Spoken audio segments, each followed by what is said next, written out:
Jesus Christ on the cross, he told, people will put me on the cross, I will die, but third day I will rise up from the death, he said.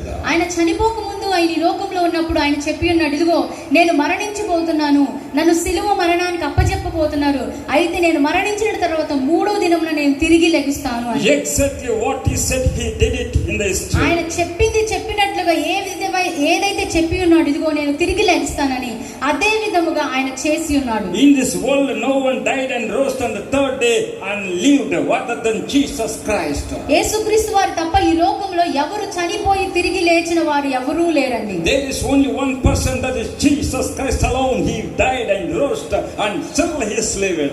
ఈ లోకంలో యేసుక్రీస్తు వారు తప్ప ఆయనలాగా చనిపోయి తిరిగి లేచి నేటి వరకు కూడా సజీవుగా జీవిస్తున్న దేవుడు ఈ లోకంలో ఎవరు లేరండి. If you go to Jerusalem and look for that place, tomb where Jesus Christ was kept, there it is opened, there is no Jesus Christ there. మీరు ఒకవేళ యెరూషలేము ప్రాంతం కనుక వెళ్ళి ఉన్నట్లయితే అక్కడ యెరూషలేముకు వెళ్ళిన తర్వాత ఆయన సమాధి చూస్తే ఆయన సమాధి ఖాళీ సమాధిగా కనపడుతుంది. Because he rose up and he came up and he is living till today. ఎందుకది ఖాళీగా ఉందంటే యేసుక్రీస్తు వారు అక్కడ లేరు, ఆయన తిరిగి లేచి ఉన్నాడు, ఆయన ఇప్పటికీ సజీవుడిగా ఉన్నాడు. Bible says Jesus Christ is same yesterday, today and forever. దేవుని వాక్యం తెలియజేస్తుంది, ఇదిగో దేవుడు నిన్న నేడు ఏకరీతిగా ఉన్న దేవుడని. Hallelujah. Hallelujah.